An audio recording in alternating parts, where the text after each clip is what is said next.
That's crazy. Not too much later, she was dead. And O.J., he told me, he said some shit about, I thought having a black host, things would be different, and I'm like, don't you play the race card. Yeah.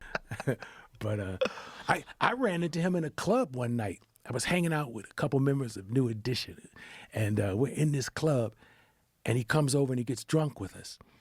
And after we're pretty tanked, Nicole and this gorgeous girl named Faye Resnick, I'll never forget her name, and these two women come over, and I realize, because O.J., so she comes over and she says, "Juice."